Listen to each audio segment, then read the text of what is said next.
எங்கே 2-3 பேர் நாமத்தினாலே கூடியிருக்கிறார்களோ அவர் நம் மத்தியில் இருப்பேன்னு சொல்லியிருக்காரு. இங்கே ஏசப்பா கூடியிருக்காரு, இங்கே அவர் மத்தியில இருக்கிறாரு.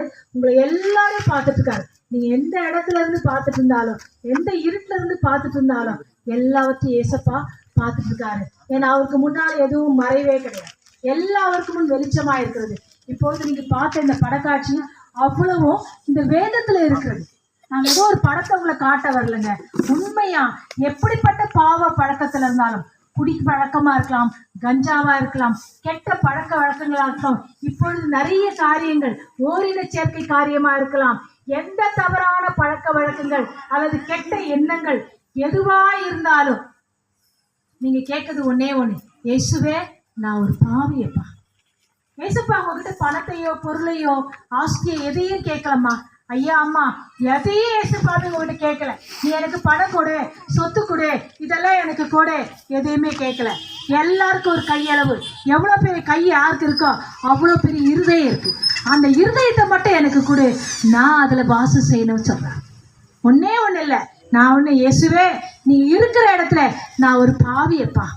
நம்ம பிறக்கும் போதே பாவத்தில் தான் பிறக்கிறோம். நம்ம யாரும் உண்மையாக வாழல, நமக்குள்ளே பொய் பேசுகிறோம், ஏமாத்துறோம், அநியாயம் சொல்கிறோம், திருடுறோம், நிறைய பேருக்கு விரோதமாக செய்கிறோம். நமக்கு யார் நம்மளை பகைச்சாலும் அவங்கள திரும்பமா அவங்களுக்கு என்ன பண்ணணுமோ பகையை செய்கிறோம். நிறைய தவறுகள் செய்கிறோம், அநியாயம் பண்ணுறோம், துரோகம் பண்ணுறோம், லஞ்சம் வாங்குகிறோம், பொய் பேசுகிறோம், லஞ்சம் கொடுக்குறோம், எல்லா தவறுகளையும் செய்கிறோம். அதுக்கு நீங்கள் என்ன செய்யுதுமா? இயேசுவே நான் ஒரு பாவியப்பா. எந்த பாவமா இருந்தாலும் என்னம்மா எல்லாரும் மன்னிப்பாங்களா? உலகத்துல ஒண்ணு யாரும் உங்களை மன்னிக்காம இருக்கலாம், ஆனா ஏசப்பா பாவிகளை ரட்சிக்கதான் ஏசுசாமி உலகத்துக்கு வந்தார். அதுக்கு தான் அவர் சொல்றாரு, நான் தான் வழி, நான் தான் சத்தியம், நான் தான் ஜீவன், என்னை இல்லாமல் ஒருவரும் அந்த பரலோகத்துக்குள்ள போக முடியாது. யாராலுமா அந்த பரலோகத்துக்கு போகவே முடியாது. ஏசு வந்துதான். எல்லாரும் கவனிங்க, ஏசப்பா இல்லாம யாருமே போக முடியாது. ஏன்னா பரலோகம் நரகம் 2 இருக்குது. அது எப்போ எல்லாருக்கும் தெரியுமா? இப்ப கூட நாங்க எல்லா வீடு வீடா சொல்லிட்டு வந்தோம். இங்கேயே நீங்க பாத்தீங்க, நாள் ஒரு நாள் வரும்பொழுது எனக்கு இயேசு யாரும் சொல்லல. சின்ன பிள்ளைங்க அமைதியா இருங்க. இயேசுவை பற்றி எங்களுக்கு யாரும் சொல்லல, இயேசு உங்களுக்கு என்னை பற்றி எதுவுமே தெரியாது நீங்க சொன்னீங்கன்னா கரெக்டா ஏசப்பா சொல்வாரு. 2024 ஜூன் மாசம் 30ஆம் தேதி ஒரு தெருவா வந்தாங்க, வீட்டுக்கு பாட்டு பாடி வந்தாங்க, என்னை பற்றி சொன்னாங்களே, நீ கேட்டியா? ஏசப்பா யாரையும் கட்டாயப்படுத்த மாட்டாருமா. இப்போ உங்களை ஒரு நிமிஷத்துல ஏசப்பாவால மாற்ற முடியும். ஆனா இது மட்டும் ஏசப்பா என்ன பண்ணிட்டு தெரியுமா? எல்லார் கையில அவங்க சாய்ஸ்ல கொடுத்துட்டார்.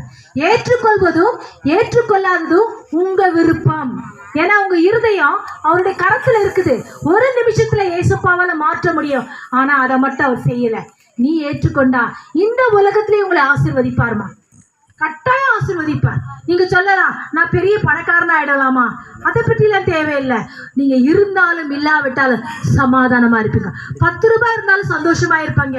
தண்ணி குடிச்சாலும் சந்தோஷமா இருப்பீங்க. பசாம தண்ணி இல்லாம படுத்திருந்தாலும் சந்தோஷம். ஏன்னா உங்களுக்குள்ள யார் இருக்கா? ஏசப்பா இருக்கார்.